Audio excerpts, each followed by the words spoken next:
Hey there, Cameron here. Welcome back to the Busy Gardener channel. Today I'm at a friend's house.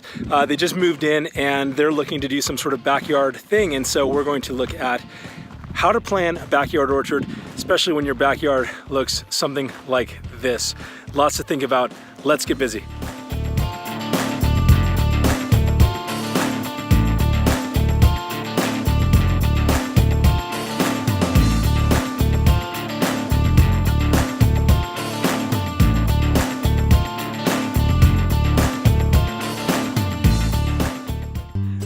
Hey, so I'm here with my friend Felice. Her and her husband Tim recently moved in here, and yeah, really exciting. Look at this. You guys have so many options available. Yes, we do. We need help, Cameron.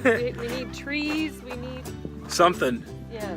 So today we're gonna just kind of maybe walk around a little bit and talk through some of the ideas and where some of the pros and cons of different areas and some things to think about as you're looking to do some type of orchard or fruit tree stuff. Yeah.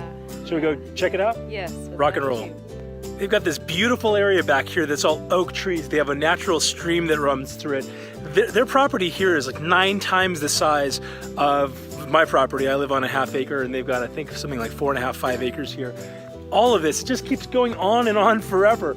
And it's wild and beautiful, like very natural. And then they've got this horse area here that gives them a lot of options, a lot of space and a lot of land to work with. They have a hill that has, I think we looked in that, some rosemary planted all on it. So they've got a lot of options depending on what they want to do. Now, there are a few things that you want to consider when you're going to be planting some sort of backyard orchard that you want to keep in mind. One of the things you want to keep in mind is, where's the sun shining? Fruit trees like sunshine. And so if you plant it somewhere, even though you think it might look the best, it might look fine, it might grow in that area, but it's not going to necessarily give you the best fruit. So you want some place that's going to get at least 6 to 8 hours of continuous sunshine during the day if you want optimal fruit production. One easy way to do that, at least in northern America, is to see which way the sun is shining. So if you've got something that's southern facing, you know that the sun is going to be shining straight down on it. So that hill back there might be really great to do something like grapevines. A lot of vineyards are planted north and south on a south facing hill. So you want to be looking and seeing which direction is that sun going, so that way if you cut down a tree or whatever the case is, you don't want it on the north side of a hill, you always want it on the south side so it gets lots of good sun exposure.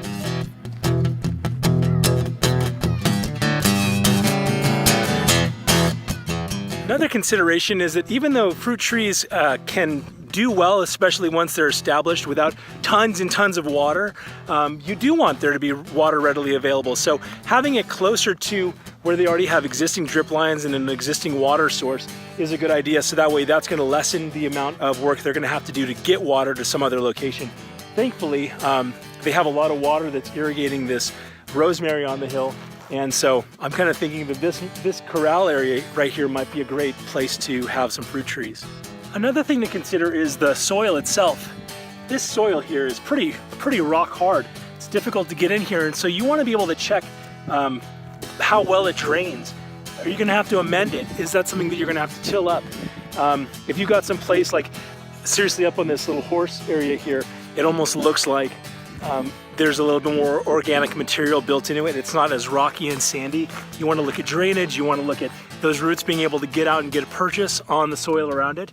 So paying attention to what the soil is in the area that you're considering is an important thing to do too. Hey, can you take a second to subscribe? Go. Hit the notification bell. I would so appreciate it. Thanks, bye. When you're planting your fruit trees in a backyard setting versus a commercial one where you're bringing through a tractor and doing a huge harvest, you're going to want to pay attention to what are the aesthetics. Is this something that you're going to enjoy looking at day in and day out? So for example, the best place theoretically for a tree might be right in the middle of this road here. But are you going to want a tree right in the middle of your road? You don't have a commercial expectation, and so planting it in a place that you're going to like how it looks, even potentially at the expense of some of the fruit production, is okay in a backyard setting. One more thing to consider is if you're going to be planting in a few areas, or even if you have one area that's going to have fruit trees, is you want to pay attention to having your fruit trees in zones with similar fruit trees. For example, if you're going to have, let's say, citrus all in one spot, you don't necessarily want to intersperse citrus among deciduous trees. And part of the reason for that is watering. You want to be able to have zones that you can turn on so that way you're not watering your deciduous trees in the middle of winter, but your citrus may need it because they're still active, they're producing fruit. So having those spaced out in a way that you're keeping similar types of trees together is really important as well.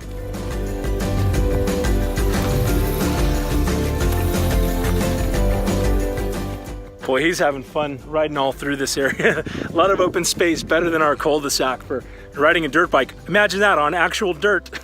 Another thing that's important as you're trying to plan your backyard orchard is to look at fruit trees that work in your climate. In Southern California, we're really blessed to be able to grow a lot of different things. We can grow stone fruit because at least where I live, we get enough chill hours to be able to get a decent amount of chill hours that are required for those buds to work. And yet we're still warm enough to be able to do the subtropical things and citrus, which is really exciting. So you need to look up things that are gonna work.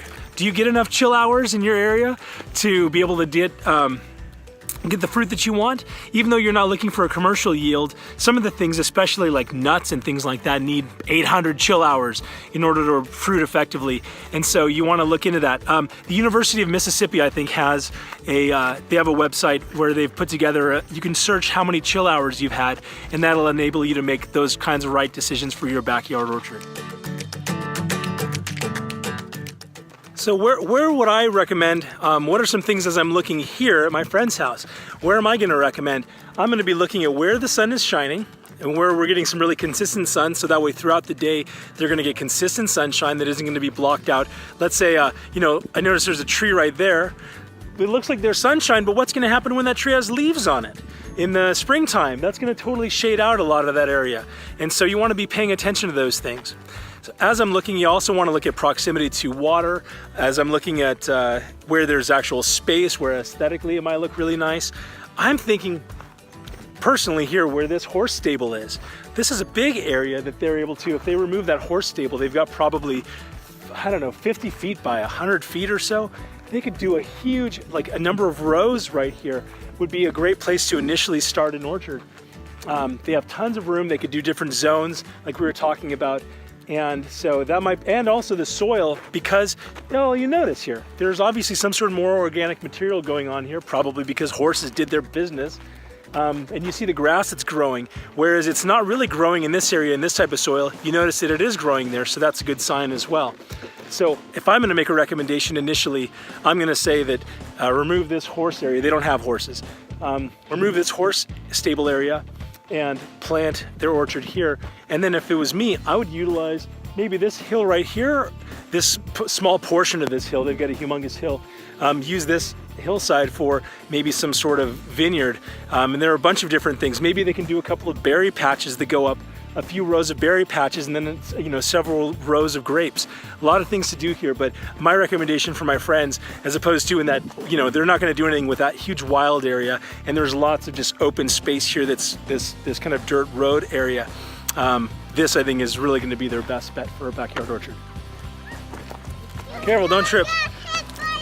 So Felice, we're going to this little secret garden over here. So if we say ixnay on the horse path over here, there might be some special area over here that's like a little. This soil is like good because it has a lot of horse manure in it. Yep. Which is gonna be good. Kind of already amending it and giving it all the organic and material. It's pretty soft. Yeah, even looking at the ground, like, yeah, this is good. It's breaking up really good compared to. Well, right now it's a little, but you could still hold. It's totally different. It's just a different thing. See?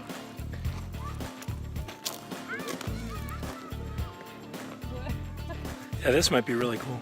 Hey, well, so I hope this episode has been helpful to you on the Busy Gardener channel. Hopefully gives you some things to think about and consider as you're planning your backyard orchard. Some questions to ask and to evaluate in your specific setting. There are things that are specific just to your yard that aren't found anywhere else. What is the weather like? What's the soil look like? Where's the sun shining? What's blocking the sun? Which way is your hill facing?